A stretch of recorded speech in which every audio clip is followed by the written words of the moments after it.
Isuso na tayo guys. Ang unit ay Isuso D-Max D-Max 3.0. Ang problema nito guys, wala daw karga. So ayaw gumana yung alternator ng may-ari. So kaya dito iniwan sa kay Mechanic 2001. So sa alternator naman guys ay bago na daw yung pinalitan ng diode. Ang problema ay ganun pa rin, ayaw kumarga. So siyempre bago natin baklasin ay check lang muna natin, baka may kulang, no? So i-check lang muna. Unang step ni Mechanic 2001 guys, kunan natin yung battery. Hawakan mo yan. Okay. So check lang muna natin yung karga ng battery guys, no? Para may reference tayo mamaya. So ang battery Mach 12.59 minimum. Okay pa, minimum. So 12.59 yung battery. Then ang sunod na i-test natin ay yung koneksyon ng dalawang wire, negative positive. Tingnan lang natin muna. So unahin natin tong negative. Yan. So kunan lang muna natin. Tingnan natin ulit, balik. So mayroon siyang 12.59. So dito tayo sa chassis, 12.59. Okay naman yung koneksyon. Dito tayo sa alternator guys, kasi alternator yung ano natin, target dito ya. So itap natin yung test probe doon sa mismong housing ng alternator. Ayan. So insakto 12.59 pa rin. Dito ulit 12.59, kahit dito sa ECU 12.58. Ayun. Ayun. So okay naman. So dito tayo sa positive. Okay. Positive check na naman. So test probe natin, lagay natin sa ground. Dito tayo ya. So dito tayo mag-check sa dulo ng alternator. Dito ya. Kunin mo. Kita baka. Ayan. Tingnan natin. Tingnan kung may 12.59. Okay. So walang problema ang koneksyon. Okay, meron. Okay, dito tayo. Ulit. Okay. Tingnan. Yung nut sa ilalim. Okay. 12.59 steady, 55. So walang problema sa koneksyon ng dalawang wire, positive negative sa battery. Tumama. So ang gawin natin ngayon ay paandarin yung makina.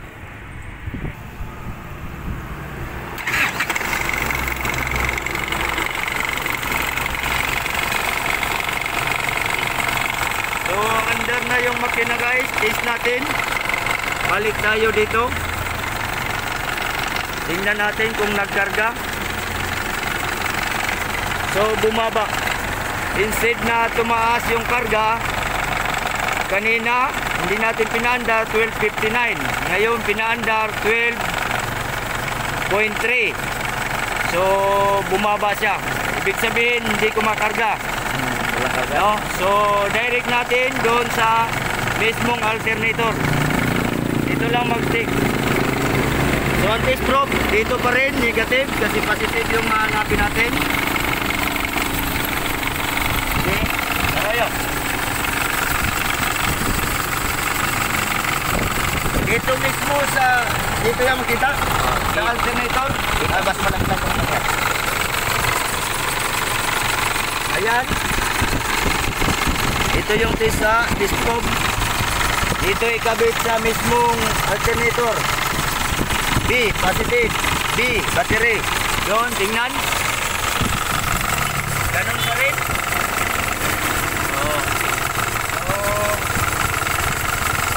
Ganun pa rin.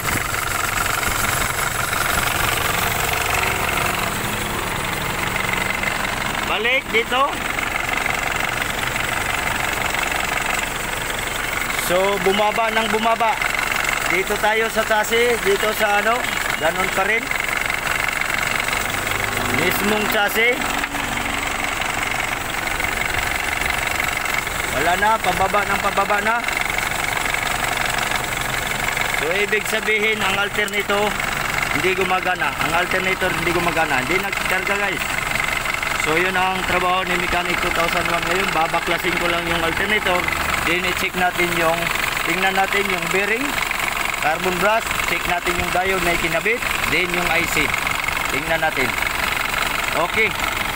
Ganun lang ka ano kung paano mag-check ng alternator kung gumagana o hindi. Ang unit ay Isuzu D-Max 3.0. Yan, hindi ko makarga. Tandaan, mahigpit. Yung belt, mahigpit ng mahigpit. No? Tingnan naman natin, mahigpit yung belt. Isa din yung cause, kung maluwag yung belt, isa din yung cause na hindi ko makarga yung alternator. Pero ito, totally wala talaga guys. Continue tayo. Ito na yung alternator ng D-Max na tinanggal natin yung nag-test tayo. So di ko na naipakita sa pagbaklas, madali lang naman, maglagay lang ng marker para pagbalik walang problema. So ito na yung stator, ito yung field rotor.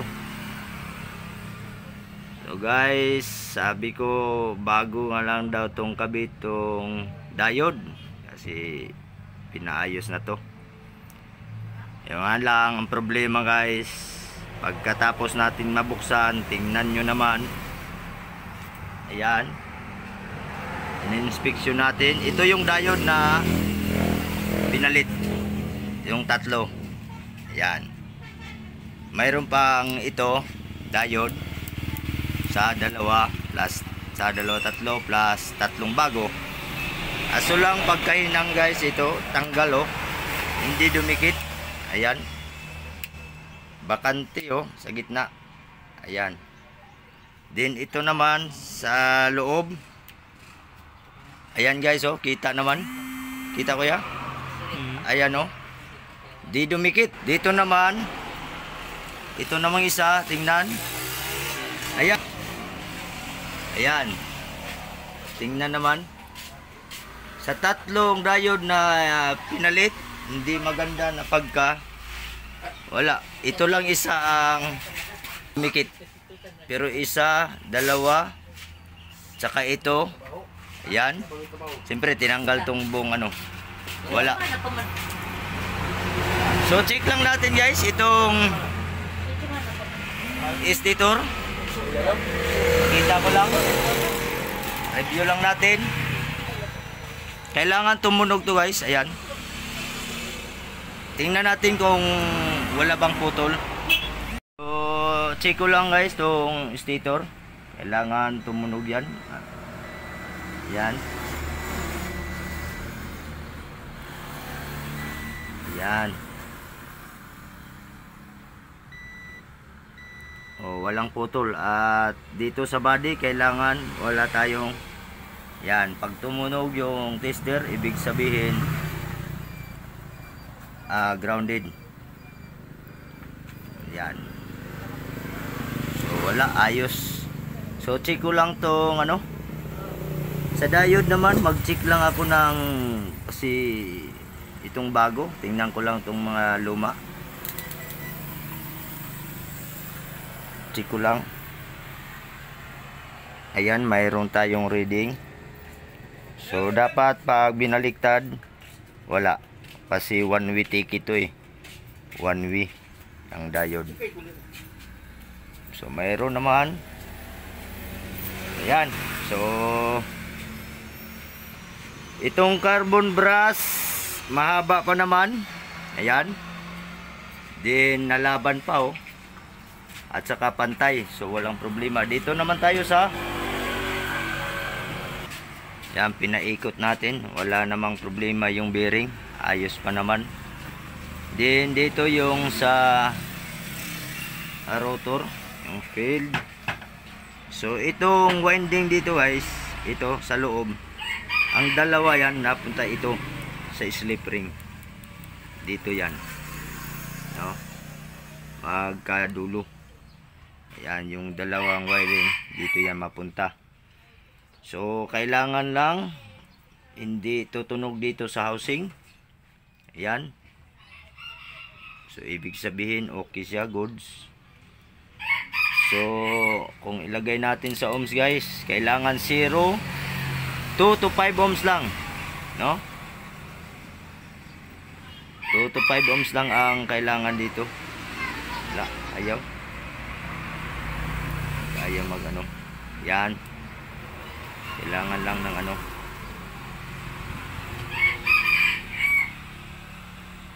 Wala ta. Dito tayo. Ayan.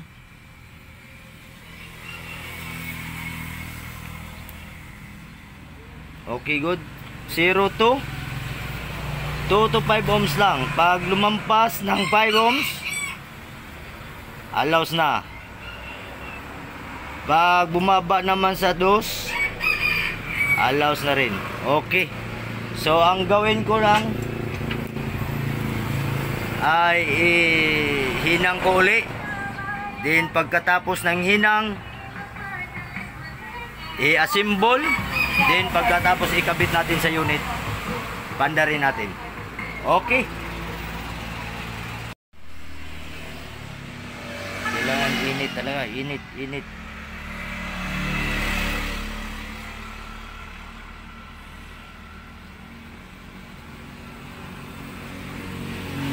Tapos di man lang inayos pagkahinang. 1,800 daw ang singil pag palit ng diode. Tapos na ma-assemble.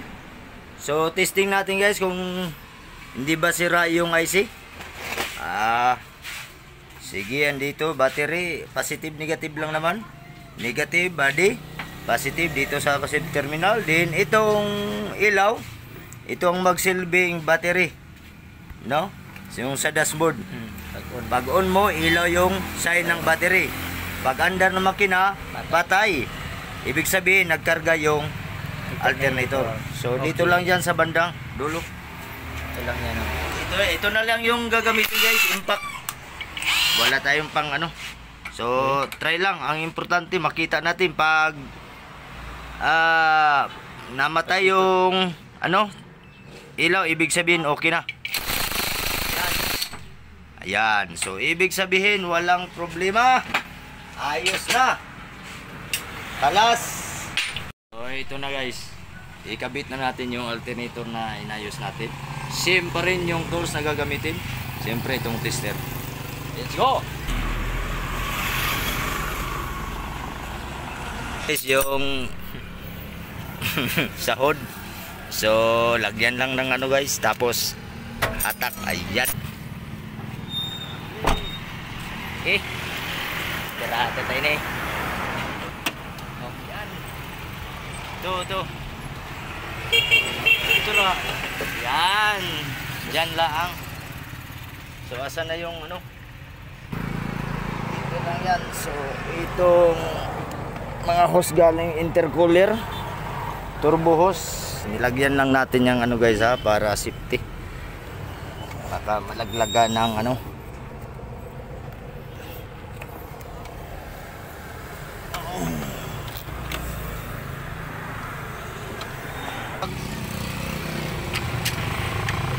Ganyan lang guys, oh.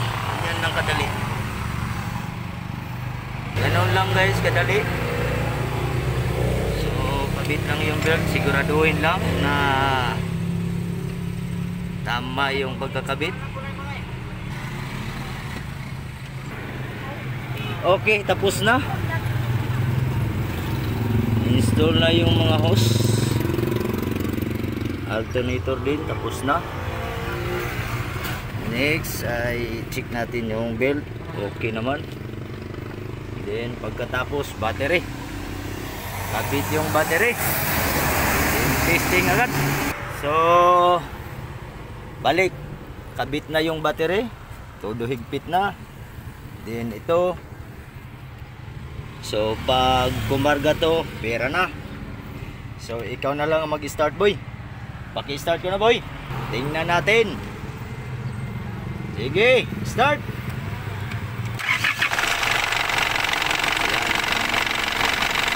So under na guys. Yung una is 12 lang. Kahit nag-under yung makina, 12 pa rin. So ngayon, testing natin. So positive yan. Yan. Sit, positive. Then itong isang test probe, ayan.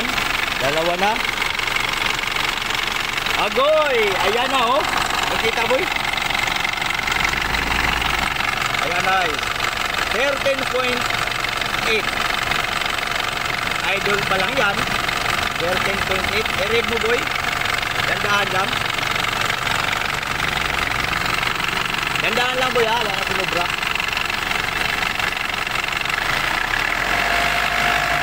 Okay. Agoy! Agoy! Hop! Napakaganda. So max 15, okay.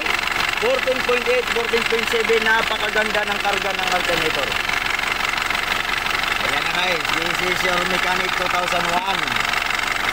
Nadali natin yung alternator. So ito kasi yung alternator guys, pinaayos na yan. Doon sila naabutan kaya napilitan ng may-ari na ipaayos.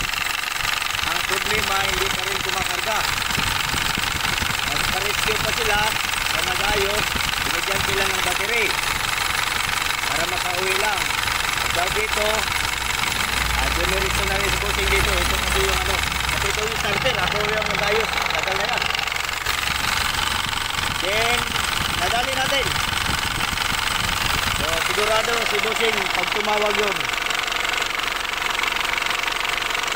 matutuwa yun, matutuwa. Kasi napakamahal ng, ano, alternator. Bagong dayon, sa yung pinayos nila, gumastos sila ng kulang-kulang 3,000. 1,800 daw yung pasulda ng diode, then plus diode pa, plus labor pa. Pagka ang resulta, wala pa rin. So ito na yun. So karga na, ulit boy. Try.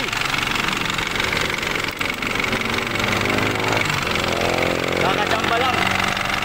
13.8. Napakaganda. 13.8 talaga yan.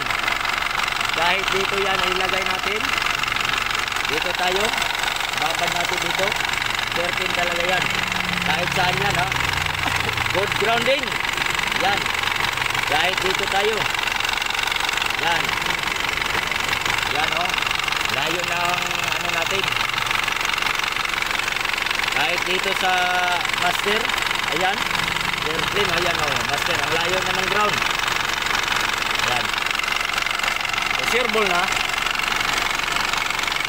Dito lang yan sa lokasyon namin guys, sa Pizza Road. Dito lang kami sa gilid ng kalsada. Ayan. Ilang araw na to na dito lang iniwan ni Bossing. Patayin mo boy. Okay, patay boy.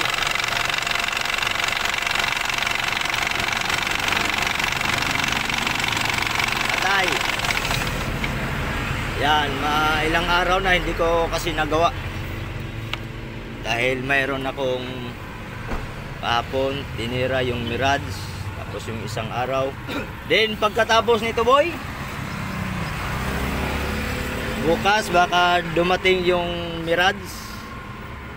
Pag hindi dumating sa schedule, yung MUX low power, yung kay Manoy Alon. Nag low power yun. So yun ang titirahin natin.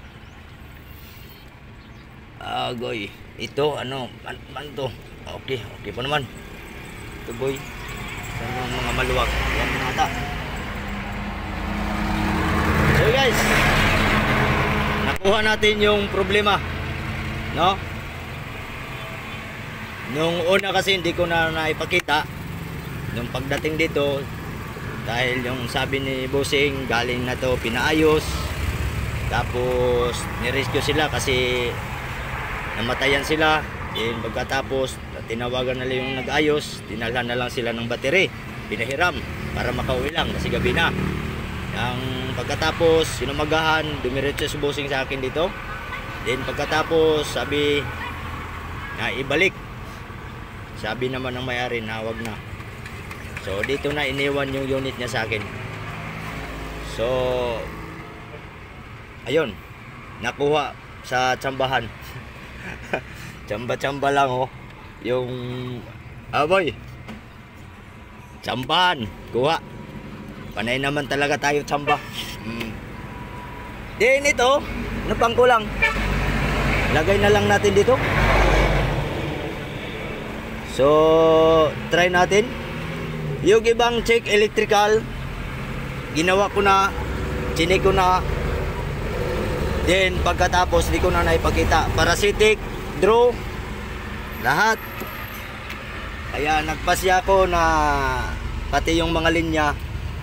So, yun ang finding ko kay sir. Yung alternator. No? Backglass na naman uli. Titingnan ko kung yun na.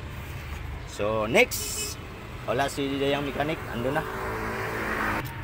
Basta may tester guys, kuhang-kuha. Simple lang naman yung alternator. Basta hindi lang sira, walang putol, hindi grounded yung stator at saka yung field rotor, walang problema. Kuhang-kuha yan. So, ulitin natin guys, pakita natin kasi dito si Dayang Mechanic gusto. Ayan yan. Bakit pa? Baka ko daw kita. Tirik na yun eh. Boss. Tirik boss. Kailangan talaga na makita. So, para makita mo, hawakan mo yung tester. Testera natin. Sige, tester. Hawakan mo, Dayang Mechanic. Baka tsamba eh. Baka tsamba. Baka tsamba. Sige. Start mo, boy. So, yan. Hawakan mo, Dayang Mechanic. Diyan ka. Tingnan mo yung Ayan. Okay. Yan, negative disprove, positive disprove. Yan. Anong nakita mo? Okay. 13. Ayan, satisfied? Okay. Okay, regulation ko, boy. Bigyan mo siya ng pagbigyan si Dayang Mechanic. Pagbigyan, Jay. Ayan. Ayan. Okay. Okay. Ayan. Ulit. Hawakan mo yan. Kuya, dyan. Sige. Rem. Rem.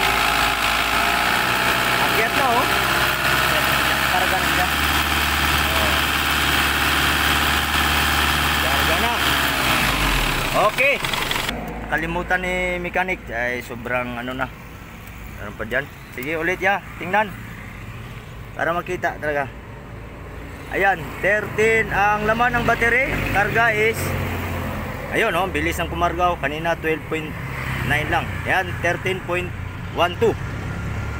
Ayan. So, start, boy. So, umandar na makina. Ang karga yan, 13.3. 13.5. Ayan, paakyat ng paakyat. 6, 7. Ang bilis. 8. Ayan, steady. Boy, aircon, load, headlight, hazard, radio, lahat. Yan, naka-aircon. Headlight. Ayan. So, bigyan natin ng load guys. Naka-aircon, naka-headlight, naka-hazard. Wiper na lang ang kulang. Wag na yung wiper. Naka-radio. So, tingnan natin. 13.1. So, napakaganda. Ayun. Patay headlight. Patay headlight. Hazard patay. Aircon patay. Ayun, point lang guys. Napakaganda na. payat niya ba revolution. Oo. Thank you. Yun lang. Alas. Thank you.